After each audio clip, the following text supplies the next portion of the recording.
What is going on, everybody? Welcome back to the channel. You guys already know what it is. It's draft season all year long, and today we are doing a full 7-round mock draft here for the Houston Texans. Now, if you are a fan of the Houston Texans or you're just a fan of the NFL draft in general, consider hitting that subscribe button. We are on the road to 600 subscribers, and that would be greatly appreciated. So, we're sitting here at the number 2 pick.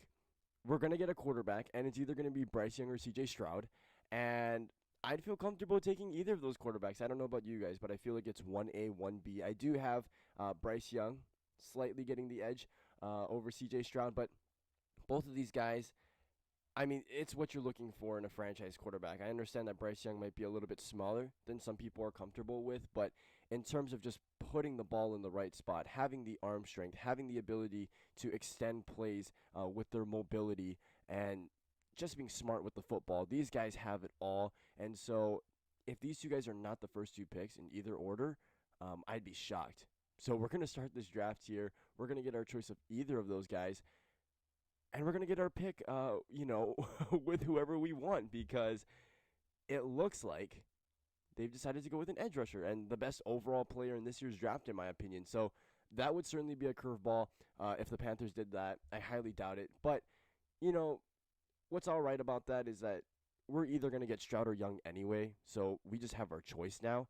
I'm going to go Bryce Young here. I think CJ Stroud is going to be the pick in real life for the Carolina Panthers, and if we're going to get Bryce Young, like I said, is a guy who just puts the football in a perfect place, has really good pocket presence, has a cannon of an arm, right, and just his ability to extend plays, make the big plays in the biggest moments. And his team wasn't the most talented at wide receiver this year or offensive line. He really had to carry this football team this year and did a great job of doing so. Bryce Young really is a leader, and so I understand he might be a little bit smaller than people are comfortable with, but the dude can ball. I mean, if you've watched college football, you've seen what Bryce Young can do, and so I feel really safe taking him here with the number 2 overall selection and having him be the future franchise quarterback for hopefully the next 15 years for this team. He can really turn this ship around. Okay, I don't know how this happened. But okay, so Jalen Carter goes there, Richardson, Wilson, Witherspoon, Stroud fell all the way to 7. They went Porter over. Okay, interesting. In the scenario that this happens, which I highly doubt it will, you're turning in that card instantly for Christian Gonzalez. And this is a team that I don't think even necessarily needs cornerback at this point. I feel like there is enough depth at the position. But if he's sitting there at 12, right, it comes a point where there's just too much value to pass up on. We're going to go Christian Gonzalez here at number 12. Now, they say it's a B+, and they had him as a number 4 overall player in this draft. Look, Christian Gonzalez is a guy who I believe is going to go in the top 10 of this draft. So, very interesting. Now, we're sitting here, basically another first-round pick, here with pick 33. There are still a lot of good players on the board. Brian Branch being one of them.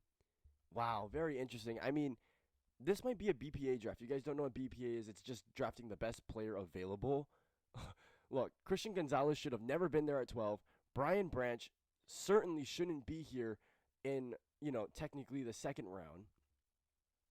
This is crazy. Now, we are using the NFL mock draft database simulator because PFF is making you pay if you want to do more than 2 rounds of their mock drafts now. That's crap, so I decided to go somewhere else, and this is a site that I've used in the past, and the big board really isn't that bad, but wow, okay. Interesting. So Michael Mayer is there as well. You just signed Dalton Schultz. I just don't see it. There's good depth at the running back spot after signing Devin Singletary.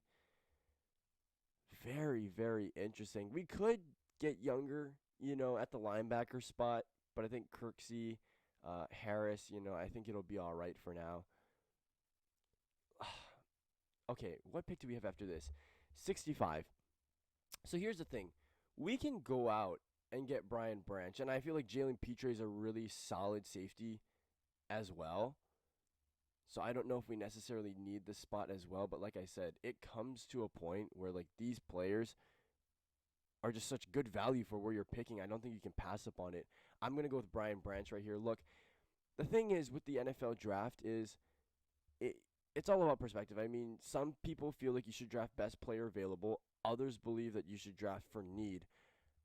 But like I said, right? I mean, Brian Branch, there's no reason why he should fall out of the first round. If he's there at 33 overall, you're picking him instantly. Same with Christian Gonzalez. He falls out of the top 10. He's there at 12. You're picking him. I really like the way that this draft is going so far. Now, we have a guy in Isaiah Foskey here who's going to fall right into our lap here if we really want an edge rusher. And edge rusher, I feel like, is one of the spots that we really need.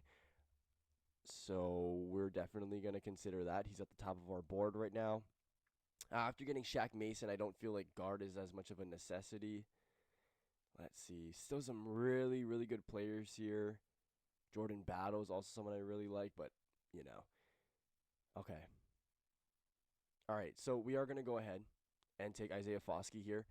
Uh, really, really good football player, in my opinion. I mean, I think it's going to take him a little bit of time to transition into the NFL, just because I think he needs to add a little bit more pass rushing moves to his arsenal. But in terms of just athleticism and talent, I mean, this is a guy that can go sideline to sideline. He has that type of speed. So really strong dude as well. It's just a raw talent that needs to be coached up and needs a little bit of time. I don't think he's going to be an instant impact player, but could be a good investment long term. So we're sitting here with another third round pick here. I'm really considering taking a linebacker just because I said, like, the player wouldn't play instantly, but I think would be a good investment just considering that there isn't a ton of youth at the position right now aside from Christian Harris. So Diane Henley is someone that I definitely consider. Do we want to go tight end here? I just feel like you signed Schultz. You have Brevin Jordan, who you also drafted in the mid rounds. So I'm not really feeling that one too much. Gervon Dexter is someone that we could definitely take a look at. Huh. Very interesting here. Eli Ricks is someone that I really like, but we got Christian Gonzalez, so let's not double up on cornerbacks just yet. Wide receiver is also another spot that I feel like we should look at. Who do we have on the board here? I feel like there's still some quality players. Now, they're also in a spot where I don't think they're in dire need of getting a wide receiver. I mean, the group is not that great right now because you have Robert Woods as the one. You're hoping that John Mechie comes back this year. Nico Collins, if he keeps trending the way that he's been going, he could be a solid option as well. Noah Brown was brought in.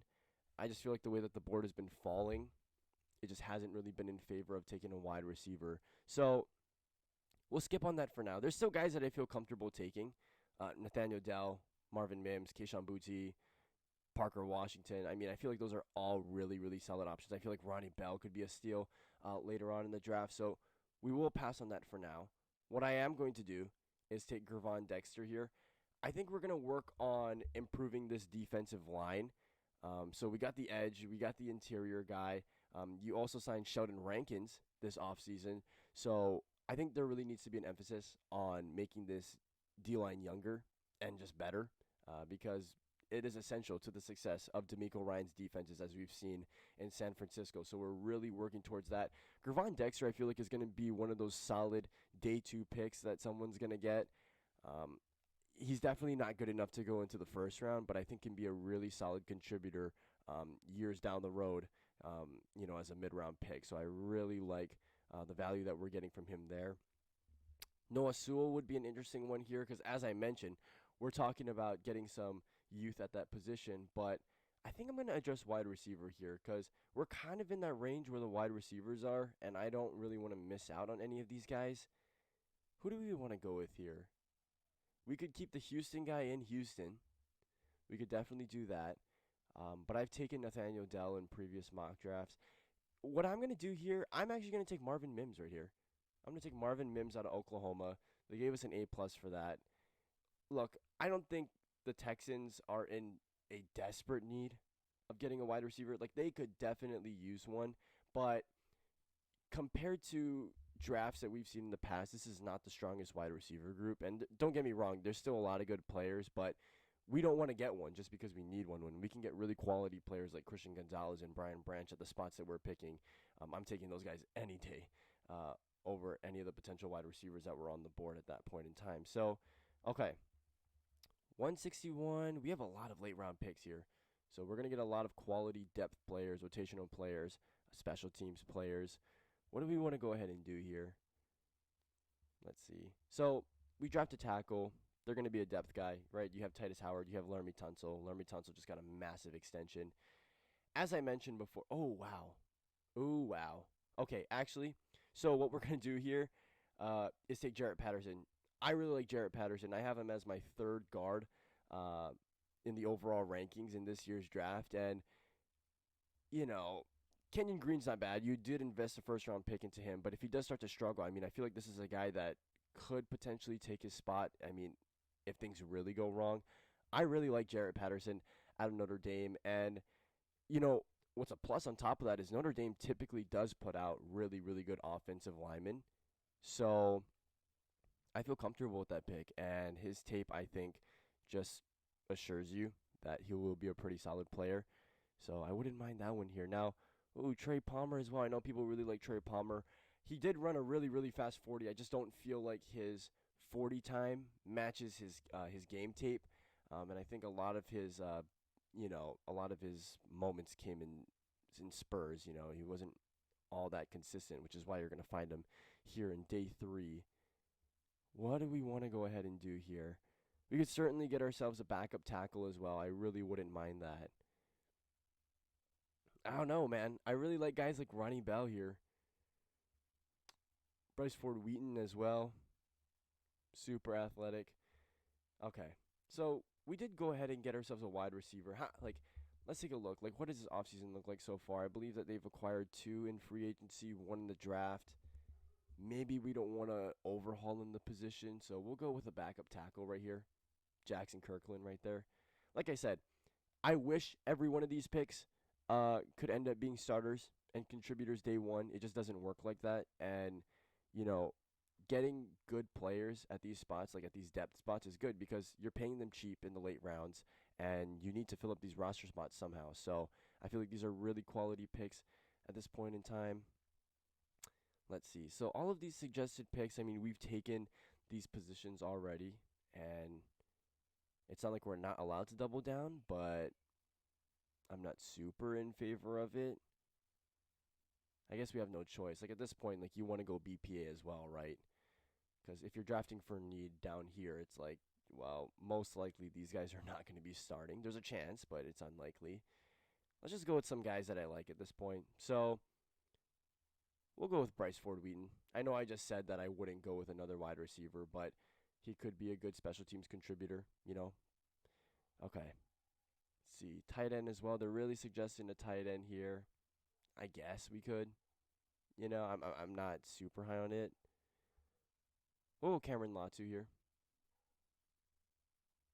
Yeah, I mean, this part of the draft, it gets kind of boring. Like, do any of you guys watch day 3 of the draft? I mean, I know I watched some of it, but, like, they don't even announce the picks at that point sometimes. It's like, you know, they're on a commercial break and they're, like, you know, having the announcement down on the little graphic at the bottom. Let's see. So I mean, that's where we're at right now. DTR, that would be pretty interesting, drafting 2 quarterbacks in the draft. But, I mean, you have Davis Mills as well, so there's really no need for that. Let's see. I know that running backs, you know, typically are special teams contributors, and I feel like there's a good room that they have right now, but, you know, maybe this guy ends up on the practice squad. We'll go linebacker here. I talked about taking a linebacker earlier, just never happened, and this is really not a strong linebacker class as well. So, again, just addressing depth, and more depth at this point.